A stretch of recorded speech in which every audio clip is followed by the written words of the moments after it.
Hello दोस्तों, hello साथियों, hello मेरी प्यारी सिस्टर। आज की इस वीडियो में आपके लिए एक बार मैं पुनः आ चुका हूं और आप लोग के लिए मैं ये वीडियो बहुत ही इम्पोर्टेंट पॉइंट को लेकर के आया हूं, इसलिए बहुत ही इम्पोर्टेंट होने वाला है। और इस वीडियो को आप लोग शुरू से लेकर के अंत तक ज़रूर देखना, क्योंकि आपके जितने भी कमेंट हैं, आपके माइंड में जितने भी प्रश्न चल रहे होंगे, संभवतः मैं सभी का जवाब देने का प्रयास करूंगा, क्योंकि आप बहुत सारे क्वेश्चंस को कमेंट बॉक्स में कमेंट छोड़े हैं। सबसे पहले मैं बता दूं कि आप लोग जितने भी यहाँ पर मुझे कॉल करते हैं, मैसेज करते हैं, आप सब लोगों का प्यार है, लेकिन मेरे पास भी कुछ अपना निजी लाइफ है, तो समय कम मिलते हैं, इसलिए मैं सभी का कॉल रिसीव नहीं कर पा रहा हूँ और सभी को मैं जवाब नहीं दे पा रहा हूँ, है ना। लेकिन चिंता नहीं करना है, कमेंट बॉक्स में लिखोगे आप अपने प्रश्न, तो मैं उस पर ज़रूर वीडियो बना के लाऊंगा। और सभी एएनएम सिस्टर के लिए हमेशा से मैं तैयार रहता हूँ, तो हमेशा से आपके जवाब को मिलते रहेंगे। बता दूं प्यारी सिस्टर, आप लोग का कमेंट का मैं जवाब दूंगा आज। सबसे पहले आप लोग को घबराने की ज़रूरत नहीं है, मैं सबसे पहले इस पॉइंट को क्लियर कर देता हूँ। घबराने की ज़रूरत नहीं है। अब घबराने की ज़रूरत क्यों नहीं है? आप लोग के माइंड में दो ही प्रश्न चल रहे हैं। क्या केस किसकी जीत होगी? क्या जो एग्ज़ाम अभी लिया गया है उस बेसिस पर होगा, या फिर जो पहले का नियमावली था, जो मेरिट बेसिस, जो आपकी एएनएम में अंक आधारित प्रक्रिया, उस बेसिस पर होगा?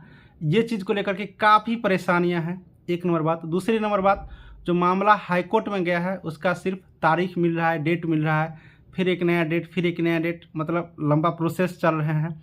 तो इन दोनों चीज़ों से काफ़ी परेशान है। मैं बता दूं, मैं समझता हूं कि ये जो आपकी समय है ना, बहुत ही तकलीफ का समय होगा। मुझे पता है, मैं खुद अपने केसों में पड़ा हूं। मेरा खुद का केस सुप्रीम कोर्ट में चल रहा है, जिसका मैं प्रत्येक दिन सिर्फ तारीख पे तारीख सुनते आ रहा हूँ। इस डेट में नहीं, उस डेट में नहीं, और सुप्रीम कोर्ट में पूरे भारत देश के केस चल रहा है। एक राज्य का केस तो है नहीं, अब तो इतना लंबा केस है, इसलिए घबराने की जरूरत नहीं है। थोड़ा सा पैसेंस रखिए, ठीक है। अब जीत किसकी होगी, इसका माइंड में होगा कि कोई विद्यार्थी कहती सर एग्जाम बेसिस, बहुत सारे विद्यार्थी किस नहीं सर मेरिट बेसिस, जो पहले की प्रक्रिया था अंक के आधार पर, उसी के आधार पर होगा, डायरेक्ट काउंसलिंग होगा, पहले वाले प्रक्रिया के आधार पर होगा। तो दोनों लोग अपना कमेंट कर रहे हैं, अपना अपना विचार दे रहे हैं। चलिए ठीक है, जिनको जो चीज़ अच्छा लगता है वो चीज़ यहाँ पर अपना व्यक्तित्व कर रहे हैं, वो उनका अधिकार है, उनको करना भी चाहिए, ठीक है ना। मुझे जो अच्छा लग रहा है मैं सोचता हूँ, आपको जो अच्छा लग रहा है वो आप सोचते होंगे, वो होना भी चाहिए, आपके ये अधिकार भी है, ठीक है, इसके लिए आप स्वतंत्र हैं। तो अब क्या होगा, होगा क्या, आखिर क्या होगा, ये प्रश्न मेरे से भी आप लोग पूछते हैं, आखिर क्या होगा। देखिए, इस प्रश्न का जवाब कोई नहीं दे पाएगा, मैं भी नहीं दे पाऊंगा, कोई भी नहीं दे पाएगा। क्यों नहीं दे पाएगा? क्योंकि मामला कहाँ गया है, कोर्ट में। अब हाई कोर्ट में जो मामला गया है, तो उनका मानना सर्वमान्य होंगे। वो जो जजमेंट देंगे, कोर्ट जो जजमेंट देंगे, वो सबको मानना ही होगा। ऐसा नहीं है कि वो परीक्षा बेसिस वाले पे दे दिया या फिर वो मार्क बेसिस पर दे दिए, ऐसा नहीं है। कोर्ट में न्याय होता है, और न्याय जो होता है वो सबके लिए बराबर होता है, ठीक है। तो इसलिए आप लोग घबराइए नहीं, थोड़ा पैसेंस रखिए। मैं बार बार कह रहा हूँ, एक पॉइंट आप लोग क्लियर हो गया होगा। पैसेंस रखने की जरूरत है। किसके पक्ष में जाएगा ये कहना अभी मुश्किल है, क्योंकि केस हाई कोर्ट के अंतर्गत है और उनका जजमेंट ही सबके लिए मान्य है, और वो चीज़ आप लोग को मानना होगा। तो इंतजार करना है, ठीक है, इंतजार करना है। लेट हो जाता है, बहुत सारे केस है, आप ही लोग का 8-9 केस हुआ है, सभी के अलग अलग वकीलें हैं, तो थोड़ा सा सब कुछ समझने में, बुझने में, तभी तो फाइनल डिसीजन आएगा। तो इसमें थोड़ा सा लेट लगता है, बहुत सारे केस भी होते हैं, तो सब कुछ सुनना भी होता है, टाइम भी कम मिलता है, तो इन सब चीज़ों को लेकर के थोड़ा सा समय लगेगा। लेकिन घबराने की जरूरत किसी को नहीं है, टेंशन लेने की जरूरत किसी को नहीं है। एक नंबर बात क्लियर। दूसरी नंबर बात आप लोग को मैं बता दूं कि न्यू वैकेंसी कब तक आएगा, नई नौकरी कब तक आएंगे एएनएम का। देखिए, अभी एएनएम की नई नौकरी का कोई ऑफिशियल जानकारी अपडेट मुझे भी नहीं मिला है, ठीक है, ना ही कोई वेबसाइट पर जारी किया गया है। तो अभी नई नौकरी आने में आपको समय लगेगा। हो सके कि इस वैकेंसी को क्लियर करने के बाद दे, क्योंकि तुरंत 8,853 बहाली किया गया था, तुरंत यहाँ पर आपको 10,000 वैकेंसियाँ निकाली गई, तो सरकार के पास थोड़ा सा रिक्तियाँ भी होंगे ना, तो ये चीज़ आपको इसमें थोड़ा सा समय लगेगा, ठीक है, इस चीज़ को थोड़ा सा यहाँ पर समय लगेगा न्यू वैकेंसी आने में। लेकिन हाँ, अब ये नहीं कि पढ़ना ही बंद कर देंगे, नहीं, वैकेंसी आएंगे थोड़ा सा लेट से, लेकिन आप लोग पढ़ाई को जारी रखिए। पढ़ाई को क्या करेंगे, जारी रखेंगे। ये नहीं कि अब वैकेंसी नहीं आएंगे, नौकरियां नहीं आ रहे हैं तुरंत, तो चलो पढ़ाई छोड़ दो, ऐसे नहीं करना है, पढ़ाई को कंटिन्यू रखना है, ठीक है। आप लोग ये भी हमसे पूछते रहते हैं कि सर आप नया क्लास कब शुरू करेंगे, नया बैच कब शुरू करिएगा। देखिए मैं नया बैच अभी नहीं शुरू करने जा रहा हूँ, अभी नया बैच मैं शुरू करने नहीं जा रहा हूँ, ठीक है। इसलिए इसके रिगार्डिंग आप लोग कॉल ना करें और मैसेज होगा तो कर दीजिएगा, मैं जवाब दे दूंगा। लेकिन नया बैच मैं शुरू करने के लिए नहीं जा रहा हूँ, चूँकि अब मेरे पास समय बहुत ही कम रहता है। आप लोग इस चीज़ को थोड़ा सा समझिए। वो समय था जब आपको मैं क्लासेस शुरू किया, बैचेज दिए, सब कुछ दिया आपको, हम 8,853 में भी दिए, 10,000 में भी दिए। लेकिन अब समय ही बहुत कम मिलता है। मुझे भी निजी लाइफ है ना, सिर्फ यूट्यूब पढ़ाने से तो नहीं होगा ना, बहुत सारी चीज़ें हैं, तो उन सब चीज़ों को करने के लिए भी थोड़ा सा ये मिलता है। लेकिन हाँ, आप लोग को मैं साथ नहीं छोड़ूंगा, जैसे टाइम मिलेगा मैं आपके लिए वीडियो बना के ज़रूर डालूंगा, ठीक है। टाइम मिलेगा तब। अब वो वाला बात नहीं कि चंद्र भैया तुरंत तुरंत अपडेट देते रहे। बाकी आप लोग अपना अच्छा से रहना, ठीक है। अब ये चीज़ हो गया। उसके अगला बात, क्या नया जो काउंसलिंग प्रक्रिया अभी चल रही है, दो चरणों में ख़त्म हो गया, ठीक है, वो क्या फ्रेशर कैंडिडेटों के लिए शुरू होने वाला है। देखिए ये भी डिपार्टमेंट अभी सोच रही है।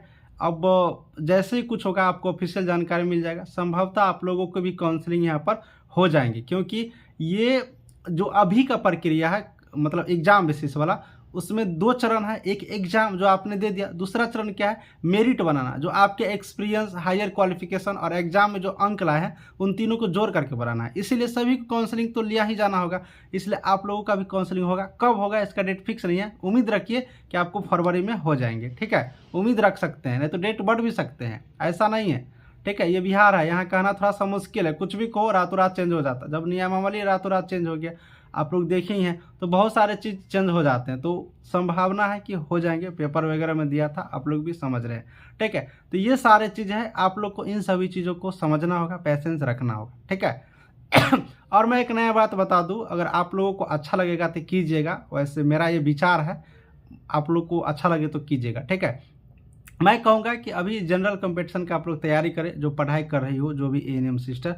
इसलिए मैं कह रहा हूँ कि एएनएम की नई वैकेंसी आने में समय लगेगा। खुद सोचे, एक वैकेंसी फंसा हुआ, तुरंत दूसरा वैकेंसी निकालने में थोड़ा सा तो लगेगा ही ना, क्योंकि एक क्लियर होता हुई तो दूसरा आने की संभावना रहेगा। तो थोड़ा सा वक्त लगेगा एएनएम की वैकेंसी आने में। इसलिए मैं कहूँगा कि आप लोग जनरल कंपटीशन, जैसे कि अभी बीएसएससी का बहुत सारे लोग फॉर्म अप्लाई किए होंगे, उसके बाद बहुत सारे वैकेंसी आने वाली है अभी बिहार में, क्योंकि आप लोग को पता ही होगा इलेक्शन आएगा तो नौकरियां आएंगे ही। अब इलेक्शन आने वाला है, लोकसभा का, विधानसभा का, तो वैकेंसी आएगा। इसलिए general competition, math, reasoning, GK, science, जो भी सब्जेक्ट होते हैं, हिस्ट्री, ज्योग्राफी, बायोलॉजी, मतलब political science, economics, current affairs, जो भी सब्जेक्ट है उन सब चीज़ों को आप लोग पढ़ते रहे।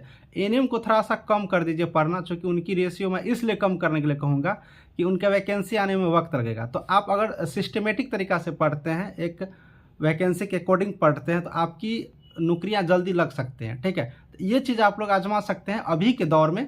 बाकी आप लोग का विचार है, जैसे आप लोग पढ़ना चाहते हो पढ़ सकते हो। मेरा ये विचार था कि अगर आप लोग ऐसा करते हो तो हो सके कि जल्दी नौकरी मिल जाए, ठीक है। जैसे मैं ही अपना बताऊंगा, ये तो मैं पूरा नहीं बताता हूँ, लेकिन शॉर्टकट में बता देता हूँ। मेरा जो क्वालिफिकेशन है, जिस फील्ड से हम थे उस फील्ड से हट के हम दूसरा फील्ड में नौकरी कर रहे हैं। तो ये कैसे हुआ, ये कैसे हो जाता है, जब मान लो कि आप मान लो कि एएनएम की हो, एएनएम की वैकेंसी आने में लेट लग रही है, या फिर मान लो कि आप इंजीनियरिंग किए हो, या फिर आप एनीवे कोई भी कोर्स किए हो और उसमें वैकेंसी आने में लेट लग रहा है, तो आप दूसरा चीज़ का भी तैयारी कर सकते हैं। वह ऐसा नहीं कि उसी के लिए मैं बैठा हूँ पूरा ज़िंदगी, जब आएगा तब। तो एज भी खत्म होता है, समय भी निकलते जाते रहता है, जिम्मेवारी बढ़ते जाते रहता है। तो ये सारे चीज़ें को देखते हुए, ठीक है ना, सभी चीज़ों को देखते हुए आप लोग थोड़ा सा ट्रैक चेंज करके दूसरे कंपटीशन की तैयारियां आप लोग कर सकते हो। तो ये सारी चीज़ आजमाइए, जो पढ़ाई करना चाहती हो। मैं तो कहूँगा सब लोग पढ़िए, ठीक है, आगे पढ़िए, इन सब चीज़ों को छोड़िए। अब टेंशन वेंशन नहीं लिए, अब बस आप लोग को टेंशन नहीं लो, कोर्ट डिसीजन देंगे, आएगा, बातचीत जो होगा सो देखा जाएगा, क्योंकि उसका निर्णय सबके लिए सामान्य है, ठीक है। डिपार्टमेंट काउंसलिंग लेंगे तो जाके काउंसलिंग देंगे। बाकी हम लोग की जो काम है पढ़ाई करना, वो अपना पढ़ाई करते रहना है, ठीक है। सब कुछ इस वीडियो में बहुत सारी चीज़ अच्छी क्लियर किया हूँ। अगर आपको अच्छा लगा होगा, एक बार थैंक्स भैया जरूर लिखना। आपके लिए नया वीडियो मैं जरूर लेकर आऊँगा। तब तक के लिए सभी को थैंक यू।